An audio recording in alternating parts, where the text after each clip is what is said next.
Hello, greetings. This is Gillesmansillon. I thought I'd come and wish you a wonderful day for this.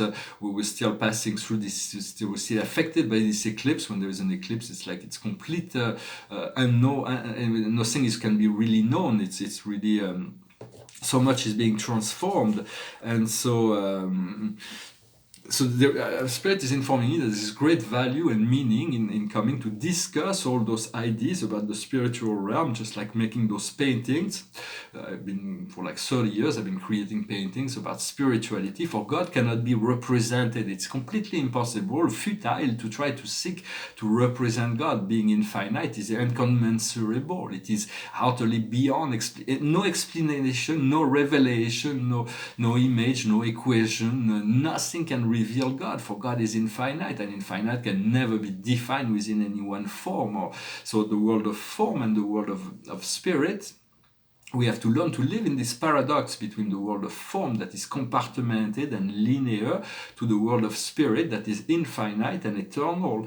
And for that, we need to activate more both of our brain, the left brain that is rational, is fully activated. We're very rational as a civilization, but we have to activate the intuitive brain, the right side of the brain that will accelerate our integration of those new energies to be able to think about this part of ourselves, to awaken that part of ourselves that is eternal, infinite, spiritual, that we all have this connection within, and we all operate within a certain frequency of light.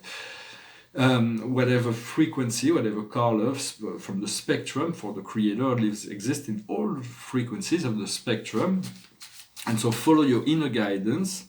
For no matter, even though the God cannot be represented, those spiritual images that I've been creating are activation points. They're neutral spiritual energy vortex, so to speak, that when you see it, when you come in contact with the art, there is a conscious or super conscious activation of the memory level.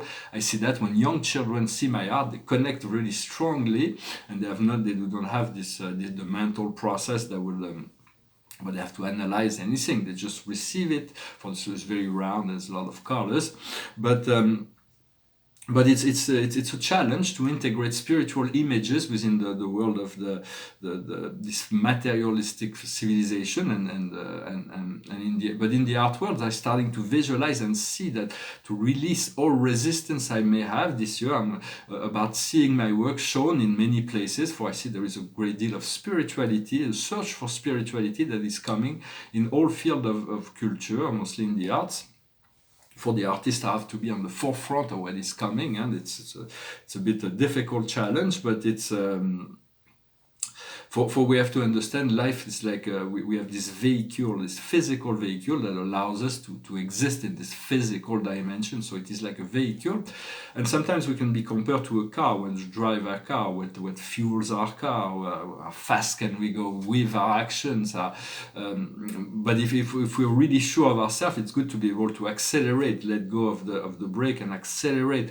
But if we're driving on a road that is not very clear, it is better to go slow. Otherwise, because if we go into a tree, it will be a lot more dangerous if we go fast than if we go very slow. So it's about learning to maneuver our vehicle, and sometimes to be seated in the back and allow your spirit to drive, to utilize the GPS, to learn how to. But sometimes emotion comes for mental and emotional are intimately connected, and sometimes it's like we're leaving the car and we're on a boat, and there's like those big waves. And for understanding, whenever there is an upward wave, it will come down, and so to be able to navigate the waves of emotional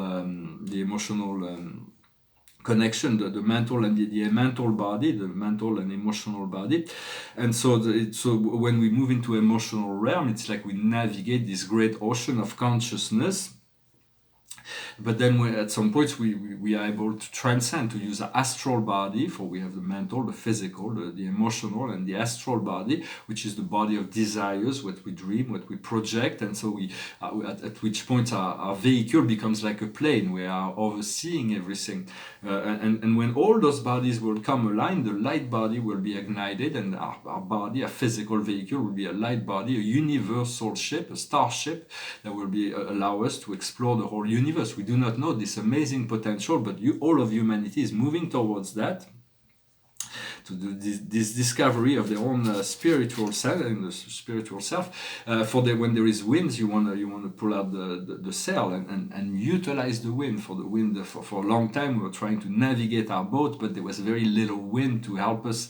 So we had to we had to paddle and produce a lot of effort just to get our boat moving. But when the wind comes, it makes things a lot easier. Everything flows.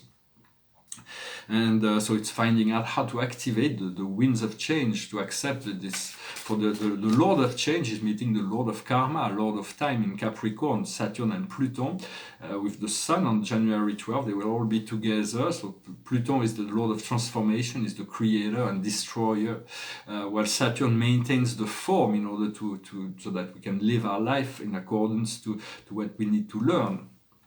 And so this, for everything is compartmented. We live in a world that is fully compartmented by divine design. But this compartmentation, it seems so real that we have forgotten this divine light that is outside of the limitation, that is one with all. And so it is about reconnecting to that divine light. For memories, like there's also a compartmentation. When we have a memory that comes back, it's like there is a drawer that opens and there's this file that comes up. So it's about looking at things not from an emotional perspective, but to start to be able to organize your Akash and your memory in a way that it serves you, and to keep things in drawers if necessary. For it was the poet Dante Alighieri, Italian poet, who wrote the Divine Comedy. In his book before the Vida Nuevo, he starts the book by saying, I'm going to look for in the drawers of my memory this story in order to share it with you. So it's this idea of organizing the Akash. So we do want to harmonize the left creative brain with the right intuitive brain, and to connect the mind and the heart, so that the mind serves the heart rather than the heart trying to adapt to whatever the mind is doing. We want to focus on the carrot rather than the sticks. We want to focus on what is wanted rather than what is not wanted. I'm going to pull a few cards and continue to discuss a few ideas. Those are just thoughts and ideas, but they will... it is really the direction of the universe is towards new spirituality. For this year of 2020 will be a great 20 is it's like heaven as above so below, the heavens going down to earth and the earth ascending to heaven. So we can already utilize this principle ahead of what's going to be going on the collective level. So the situation is family. It's connected to those beings that are so close to us on the inner level, that resonates on this frequency of love. What's coming around the situation is justice. It's about bringing the balance and the equilibrium, for the truth needs to be restored. The death of justice was killed, so that the samsara could happen, but now she's resurrected and she's going to bring back the balance. And as we see in our conscious mind, is the judgment, it is the new beginning, it is the commands of heaven, for there is higher intelligence at work. What we have in our subconscious, the distant past, is protection. We've been protected throughout the whole process that led us to our empowerment, and now we are moving into the revelation. Life is being revealed to us. We are revealing life, and as it is revealed to us, we can reveal it. For there is this higher intelligence that we just need to be able to tap into it, but we all have this access. What's coming up in the near future is success. There's a manifested success. What we are in this situation is serenity. We are able to breathe free of attachment. What comes to us from the outside world is something that comes to us from the outside world. We had that in the French reading as well, is liberation. Liberation is coming as a result of internal process, but will come from the outside world. So expect some miracles. Expecting miracles each and every day is very essential, as much as possible, to trust, to know that, as we know we're no longer in the realm of the possibility. As we know something, it becomes sure. Yet it is life will test our faith in relationship to that which we want, in order we will utilize those times as well for our education. What we see in our inner emotion, our hope and fear, is enthusiasm. We want to be enthusiastic and eager to move towards that state of joy. And the outcome is generosity. Life is about sharing. Whatever life gives you, if you're the recipient of great blessings or great abundance, you have to learn to share it as much as possible in order to receive more. Whatever life gives us, the more we are able to share, the more life can give us as well, right? It's part of the sacred law. And so I wanted to talk about the nature of time. Time is really what separates us from events in time. For spirit lives in the eternal now, where all past and all futures are known. But as linear beings, we experience, we can draw on from memory. We have all those memory files, but the future is unknown. That's like common sense for a lot of people. And so, but we understand this compartmentation is what spirit has created. But this paradox of living within infinity is to realize that the absolute nature of time is eternity, and this eternity is a vantage standpoint that we need to look at it through, and so that we can recognize to the infinite and eternal nature. For the plans of God they work. It's even if in this situation that's extremely difficult here on the earth, it's still the lessons are being learned, and the evolution goes on. But we don't see it through the point of eternity. We don't see the millions of years of civilization that have led us where we are, and we don't see the millions of years of civilization of where we're going. So there is this continuation. Sometimes civilization come and go, all the way to the point of a civilization that can embrace eternal potential, which has to be based on love, of course. It is the challenge to live in this paradox between time and eternity, between matter and non-form. For God cannot never be defined within any one form or energy, since it is all energy and all time.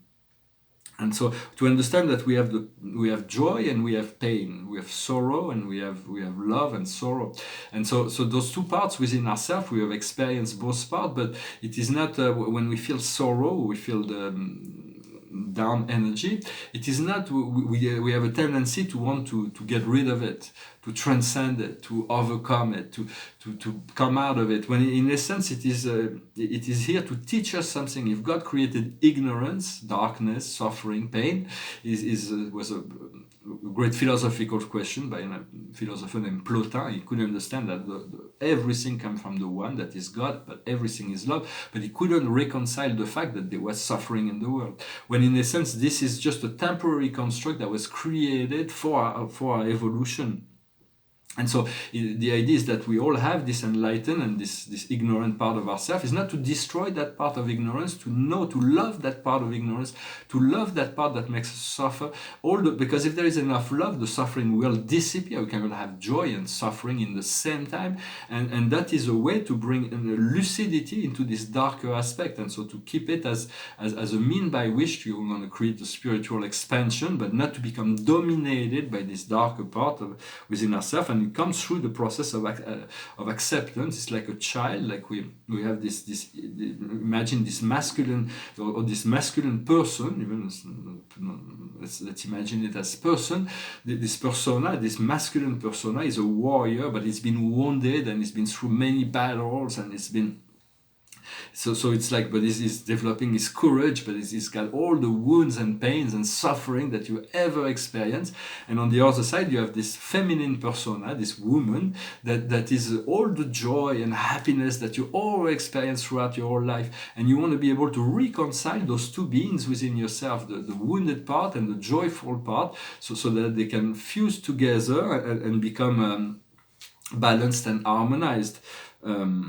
And to also see the world as your child. It is like this planet is your child. You want the best for your child. You want to be able to protect it, to love it, to nourish it. It will live its own life. Or that children do not belong to us, but we have this parental responsibility in relationship to life. Once we get into the consciousness of of divinity. That's why a lot of ascended masters and archangels say, comes and speak, beloved children. You are the we are the children. We are the children of the universe. And so once you move into this from the position of the I am presence, which is a true self, all of it is just they're part of us as a family. For the fall from grace, we're talking about this idea of the fall from grace was when humans started to assign blames and judgment. This is good, this is not. For before, everything was love and joy. So it's about understanding forgiveness is very important, and to share light thoughts as much as possible. When you share your light, your thoughts that are the light thoughts, it provides a great service to life around us, and not to give power. Emotion is what gives power to thoughts, to negative thoughts. For one empowered heart can achieve so much more than billions of non-empowered hearts. The example of Jesus was the Christ was connected to the love of God, transformed the world by just in 30 years, and just by his presence here transformed the world. Although the Catholic religion is not the way that the Christ wanted, and we want to forgive the Catholic religion for the Crusades, for the Inquisition, for the conquistadors, the genocides, and all those things. Those were part of history, but they have very little to do with the love of God and the brotherhood of all humankind. For that is the true religion of Jesus, is love. And I'm not assigning blame or anything on Christianity. I'm just saying that we've been through 1,000 years of tyranny and oppression due to the teaching of ignorance in order to they were like the powers that be. They were the powers that be over Europe. But so now there is a reformation of all religion that needs to come back to the love of the one, and everybody can be forgiven for everything. As they forgive, they are forgiven, and they can return to this state of joy and well-being. And what we do want is to pick up the torch for Jesus. The Christ came in and brought this divine light, but now we all have this inner Christ within ourselves. So it's important to pick up the torch and to continue. Once you're in the service, you accept to be in the service of God. It is an eternal connection. It will not change. Even if you lose it for a moment, you will be brought to your service, and that is this is where there is the greatest joy and the best quality of life. For the greatest mystery is the Creator, is God. There is nothing else that is really for all things have value and meaning and relationship, but the discovery of that for me remains very central. The paintings behind me, I've been painting those paintings for spiritual painting for about 30 years. I had some resistance in relation, or maybe the world had resistance in relationship to integrate sacred art in the materialistic society. Most of the art's about materialistic principles, but in due time we'll come to understand the value of those images. For we can never make an image that represents God, but those spiritual images that were created in a certain way are like vortex of energy that awaken deep memories within, activate all the spirals, are activating spirals within ourselves. Like this is a spiral.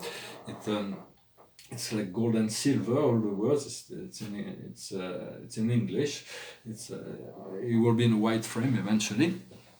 And this is a portrait of a goddess. I'm not really sure which one. It's powerful portraits. Those are very subtle, and so those images are very powerful because this year I'm liberating the resistance to see my art hanged all around the world in beautiful places where people will be able to receive and appreciate it. For I think it is important for me to focus this year on getting my art out there. It's going to be very, very important for me. For I have thousands of paintings, and it's time to utilize to do all I can to attract all the people that will be needing for me to complement me in bringing. I cannot do that alone. It's going to be to have to create a momentum, a flow.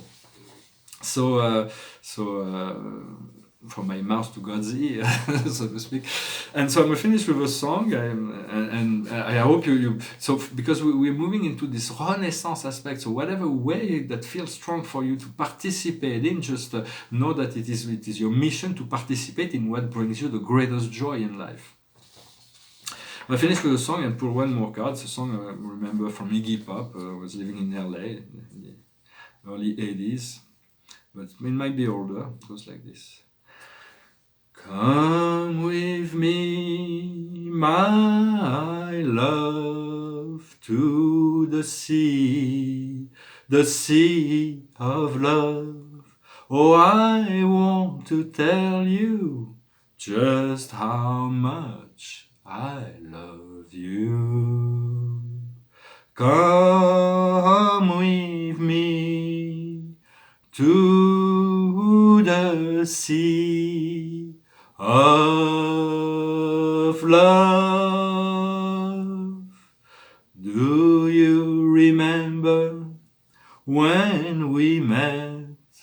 That's the day I knew you were my pet. Oh, I want to tell you just how much I love you. Come with me to the sea of love. Voilà, hein, thank you very much for liking, sharing, commenting, subscribing. Maybe I made it a little short. There's many versions of that song. For those exercise, singing those songs at the end of those videos, I've been doing that for a couple of years, for a few years. It's kind of good. First, it's good exercise for I can train my voice, but it's also I'm learning by heart certain songs, and so if I'm called on to be on stage in the future, it will be good to know the songs by heart. So I'm probably gonna also investigate that potential. The card of the day is the Six of Gabriel, is the card of victory. It says, congratulations, you have done some good work. It is time to move on to new things, rewards, promotion, grant. So the resource will be there to support us. We want to be ready to move forward to the next level. I thank you very much. I wish you a wonderful day and a wonderful holiday. Namaste.